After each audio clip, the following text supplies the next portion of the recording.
So in this video, we will cover some tips on how to set up quality meetings, and then having these productive meetings as a team is very important throughout the course of the project, since many assignments will need to be completed outside of the class.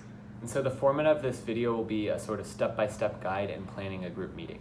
The very first step in planning this group meeting is determining the reason for the meeting. Are you working on a deliverable or resolving an intergroup conflict? Are you meeting to give updates on each team member's progress? Basically set out what you're going to be doing. And having this set goal or reason for meeting is essential because it'll help to define each of the steps coming after this. And then also you should determine who should be in the meeting. If not everybody is necessary to be there, don't waste everybody's time. Just determine who should be there, and this will help keep the meeting on track as well. Now that you've decided what you're going to be talking about or what you want to get to and who you want to be there, you also want to limit the agenda. You don't want to have a meeting be overloaded by too many things. You want to keep it focused and timely so that everyone can continue working. Yeah, and so you want to set a time as well. And when setting a time for a meeting, the common thing that people do is say when they're not free. But a more helpful thing to do is sharing all the times when you are free. And that's why it's important to determine who needs to be at the meeting, because you don't want to call off a meeting because someone who doesn't need to be there can't be there. And it makes it a whole lot easier. So the following steps should take place during the meeting.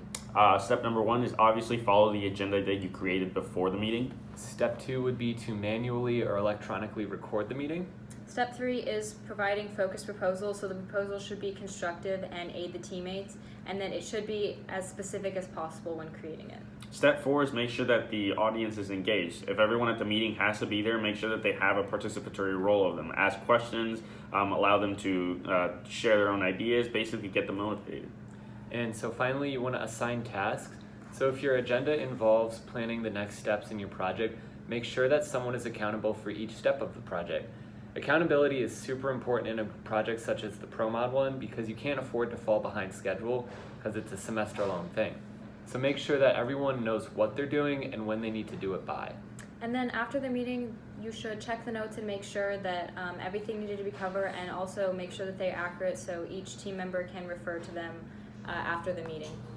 In short, meetings are an inevitable part of group work and can be as effective and as fun as you make them. By following these steps, your meeting should be well documented and productive, which will be beneficial throughout your project.